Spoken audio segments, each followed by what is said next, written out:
life in general, when we have difficult things, we have to balance that out with sweetness. Welcome to the Colorado State Employee Assistance Program podcast, focused on personal well-being. We ask leaders across Colorado State government how they manage their own emotional well-being and mental health. My name is Natalie Newman, and I'm an EAP specialist with the Colorado State Employee Assistance Program, or CSEAP. We offer mental health counseling, leader consultation, critical incidents response, mediation, and webinar and facilitation services. You can find more information at cseap.colorado.gov. Thanks for listening in to the podcast. I'm excited for the opportunity to speak with Sarah Consuelo. And Sarah has been with the state for more than 10 years and currently serves as the Equity, Diversity, and Inclusion Senior Manager for the Governor's Office of Information Technology. So welcome. Yeah, absolutely. Thanks for having me today. Now, we have computers and cell phones and things like that, apps that can help us with working on meditation or focus. And I'm curious, what strategies or things that you might use to help with your own mental health and well-being? Well, I have a whole toolkit of things that I use to help with my own mental well-being. A big one, this is really foundational. It's going to sound almost silly, simple, but it's breath. It's just making sure on a consistent basis that I am connecting to my breath. It really helps to keep me centered and focused, and I can do it any time of the day. No one else has to know that I do it. Of course, there are times when I do more intentionally take some time out to do some breathing exercises or something like that. But that's one big piece of my toolkit. And another is movement. I'm pretty physically active. I have an active yoga practice, but I also dance a lot, and I also rock climb a lot. And each of those work sort of different parts of my body in different ways, and so I kind of turn to the different movement practices that I need at any given time. But I'm always sort of doing something. Yeah, I love that. And I was going to say that you're also a yoga teacher, so movement and breath, it sounds so natural that those are some things that you do to help center yourself. Yeah. I mean, the breath is huge, and there are some practices that are so simple that we can use when we're feeling like we're in that fight or flight response, or we're just feeling a little bit activated or stressed out or overwhelmed. For example, we can just intentionally take a deep belly breath and try to make our exhale longer than our inhale. So, I mean, it can be super simple, and so that's why I love doing that throughout the day. Yeah, absolutely. Well, I'm curious, as a leader, what are some things that you do or encouragements that you give to your team to support their health and well-being? I really encourage people to take sort of pause points or breaks throughout the day. And that could look different for everyone because, everyone has a very different schedule, and, some of us have more control or autonomy over our schedule than others, which is a privilege, right, to be able to do that. And, you can't give from an empty cup. And so, good leadership is not taking on 100% of the burden. As much as I think we all want to, we're all really passionate about our work and that kind of thing, but it's important to just kind of check in with ourselves. And similar, I think about our cell phone batteries, right? Like, most of us are pretty aware of how much charge we have in our cell phones and kind of thinking like, okay, I need to plug it into the wall soon or something like that. But being very similar with ourselves, where am I at right now? What is my energy level? How am I feeling? So having those pause points so that you can actually listen to the cues that are coming from your body, really important. So maybe you're really thirsty, maybe you're really tired. And so that pause point could look a lot of different ways. It might be taking a walk around the block. It might be taking some time out if you're working from home and you have pets around to give your furry ones a little pet, which research shows, is really good for our nervous systems. It might be just lying down for a few minutes and taking a little power nap. It might be intentionally laughing, or what I like to actually just call seeking joy. How do you intentionally seek joy? What does that look like for you? Those are the kinds of things that help fill our cup back up. Absolutely. And I love that, the little pause points or pause breaks. Is that what you call them?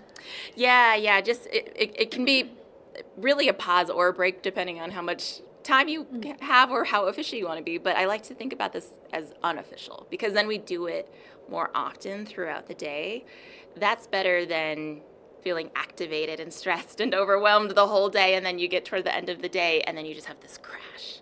It's easier to kind of sustain that feeling of centeredness and grounding if we're having those pause points. And the reason too that I refer to cues from our body is because our body has so much wisdom. We tend to, in our society, really value what's happening from the neck up.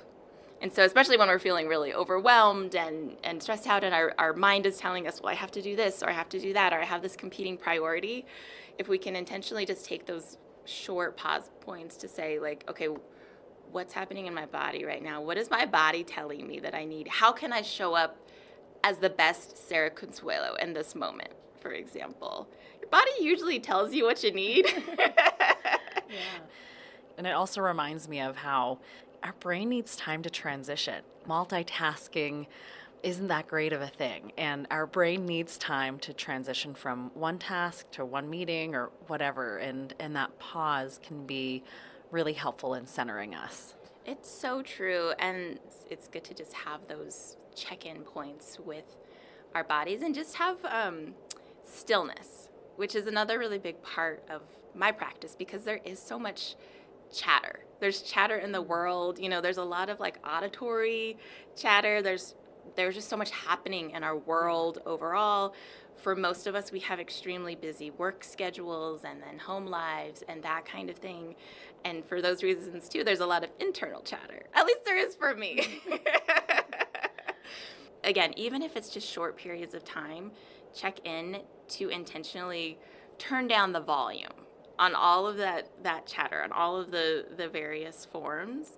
And that helps me to also just understand, like, okay, I'm seeing this problem a little bit differently now. Whatever it is that I might be working on, or let's say I'm facilitating a meeting or facilitating a workshop or something like that.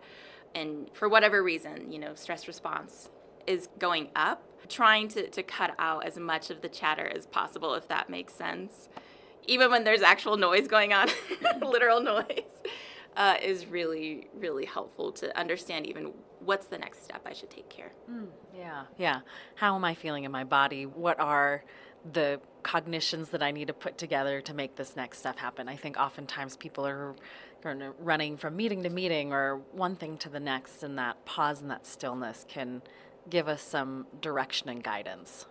Absolutely. And although I've been talking about sort of these shorter pause points, I also really, for me, something that's important is taking longer breaks throughout the day. So whether that's, a proper lunch break, I'm intentionally away from my computer and have turned off my devices, and it's sort of that regrounding.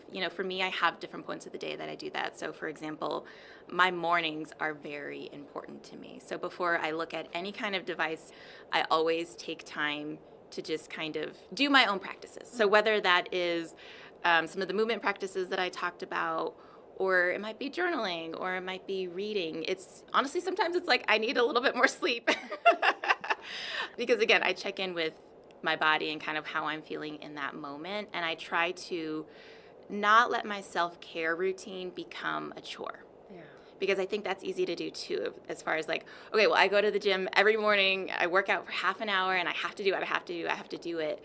And then although we're getting the physical benefits of working out, I think we're mentally and emotionally, we're still feeling that overwhelm, or like, this is something else I have to do. This is something else I have to check off my list. And so I try to not be rigid about my self-care routine, especially in the morning. I just kind of let it flow, like where am I feeling, or what am I feeling today? And so I just, as I mentioned at the start of the interview, I have a toolkit of things that I do for my own mental wellness. And so I can kind of just, especially in the mornings, just pull from that toolkit. I might pull one thing, I might pull 5 things. Yeah. Well, I love that concept of taking that moment in the morning to do that self-care. It reminds me of that phrase, energy in before energy out.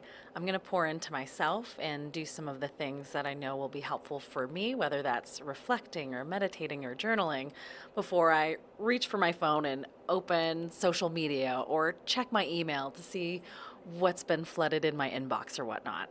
Exactly. I think about it almost like a building. And if there are cracks in the foundation, then it's a lot more likely that that building is going to fall apart when there are strong winds, for example. And all of us face those waves in life, whether it's sort of everyday stresses or bigger things happening. And so the more that we can kind of work on strengthening our own foundation, the stronger and more resilient we will be. It's great whenever folks can figure out what their own self-care toolkit looks like when we're not necessarily in those moments of crisis. When you are in crisis, you can say, okay, I know what's going to help calm me down right now. I know what's going to take me out of fight or flight.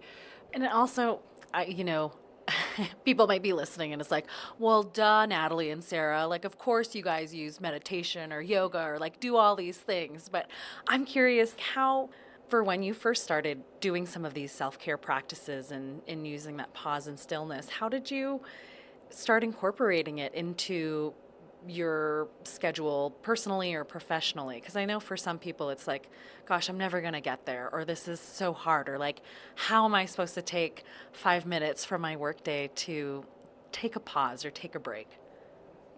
Well, just like anything else, it doesn't happen overnight, right? It's sort of thinking about tiny habits. Don't try to change your entire routine right away. Think about, are there 2 small things that you can do each day to change some of your routine? The other thing that I also want to mention is it's time management and priority management, right? So we're all very busy. And if we can, maybe ask, maybe you have a standing meeting, for example. Can you ask your coworkers or whoever leads the meeting, hey, can we end this meeting 5 minutes early? Just so that we can all have a little bit of a pause point in between meetings, or before we go into a bio break. Yeah, I mean those natural human needs. And I also just want to say that there's privilege in being able to say, okay, I'm going to take 10 minutes now to do this or 20 minutes now to do this, because the reality is that some people just have a lot of responsibilities and very little help to do it, just because of broader systemic factors at play and that kind of thing. And I mentioned earlier, like, some of us have more autonomy over our schedules than others. I do equity, diversity, inclusion work, so I have to always, I wouldn't be doing my job if I didn't bring that lens in. And the other thing that I think for a lot of us, even too, our ancestry and our cultural background comes into play. So I identify as a woman of color, and culturally for me, it's always been seen as almost like a badge of honor of like, okay, I can take on more, I can take on more, I can do more, I can be there for others, I can be there for my children, for my partner, for my siblings, whatever the case may be. And the reality is that we are human, right? And we have our own needs. And so I think it comes back to boundaries as well. And recognizing that self-care is selfless. If we're doing self-care, it's actually, we're doing it in service to those around us. Yeah. Because again, it's how we show up as our best selves, whether that's as the best employee, as the best parent, as the best partner. Other people are going to want to be around us more if we are taking care of ourselves. And so even though sometimes those boundaries, or again, asking for help, that might be the practice, right? And that's the difficult part, more so than like having more time. Well, I'm curious, what does self-care look like at its worst for you when things are really busy and there's, personal stressors and then work's hectic or whatnot? What does your self-care look like during those times? There's actually a visual that comes to mind when you ask me that question. And it's those, I don't know what they're called, but they're like those blow up things that I think are at car dealerships a lot of times. Yes. and they're like straight up and down, and I think there's actually a wind machine. Flaily and Yeah, the arms are flailing and the hair is flailing, and when my self-care is at its worst, that's how I feel. It's almost as if like every bit of stress carries me away with the wind, and in that way, that's why I am feeling so overwhelmed and like I can't get a grip. that like ungrounded feeling. Exactly. Which is why, for me personally, so many of my self-care practices are about intentionally grounding and coming back down. This reminds me, too, of something else that I heard. This was a piece of advice that someone gave me to just kind of stay grounded, is every day try to find something that's smaller than you and bigger than you. So meaning maybe just stare at the ants moving along on the ground for a few minutes, or maybe there's like some squirrels outside doing something funny, or you're intentionally pausing from whatever you're doing to go watch the sunset or go look at the moon. So again, these things don't take a lot of time, and they don't cost anything either. And we live in Colorado, and I think it's so easy for us to find those things that are maybe smaller or greater than us. And I think that's why maybe a lot of us are attracted to living here, right? We have such beautiful, colorful scenery everywhere that can help us remind of, wow, like look at all of this. It's so true. And also, even for folks who might not be able to get out into sort of greater nature on a regular basis, but which, by the way, is a phenomenal thing to do if folks are able to do it. That's a big part of my self-care practice as well. But even just getting outside is huge. So whether that's a backyard or a park, just getting into nature itself. So getting near a tree or some grass, and even better if you can like actually physically touch it, research shows has a lot of grounding effects for us as humans. And so that's another reason why nature is so great for that, looking at something smaller than us and something bigger than us. Yeah. Oh, I'm curious, what are some of the bigger stressors that you have in the many roles that you do? Well, equity, diversity, inclusion work, it can be a lot of sensitive topics. And there's a lot of different kinds of emotions to manage. And everybody's coming at it from a different place. The journey looks different for everyone. And so, some of the stressors are around just kind of managing the space for everyone, like holding the space where everyone is still feeling really safe to share, and communication channels are open, and we're not coming at these topics from a culture of blame and shame, but rather coming at them from having a growth mindset and that kind of thing. And so a lot of my work is like all day long I'm having these kinds of conversations, and sometimes people are sharing very difficult things, and it's from one human to another, it's hard sometimes to hear about some of the experiences. And so I think particularly when my schedule is really, really busy and I've just got like one thing after another, it can become, that's when I feel those stressors more. Yeah. Well, with that, and since you mentioned, right, like a lot of my work is dealing with uncomfortable feelings, and what do you do after those uncomfortable exchanges or meetings? Oh, I love this question. Whenever I can get outside, I do. And again, even if that's only for a few minutes, and I can, I have a backyard, and so just going and sitting in the grass, or even if it's 0 degrees outside, just getting away from a computer and standing in front of a window and staring out at the trees and drinking some tea, like hydrating myself. And like I said earlier, intentionally breathing. And I'm also known to just play a song, like I have a playlist that is like different songs that always get me dancing. And so for me, because I mentioned earlier, like dance is a big part of my self-care too. And so for me, it's like the stomping on the ground and the moving of the hips and shoulders and that kind of thing. Again, if I've just facilitated a really difficult workshop, but then I can go and have one dance song. That's great. You know, like that really recharges me to be able to go on with the rest of my day. Yeah, and I think it's so important. And I'm also envisioning like you having this really serious meeting over, Google Meet or whatever, and everyone maybe have this image of you in your mind, and then afterwards you disconnecting and getting your groove on afterwards. It's so true. And also, although we talk about serious things, I try to bring in that moment of like just being human. So for example, I start pretty much all of my trainings off with some kind of song. Just because music is such a connector for us as human beings as well.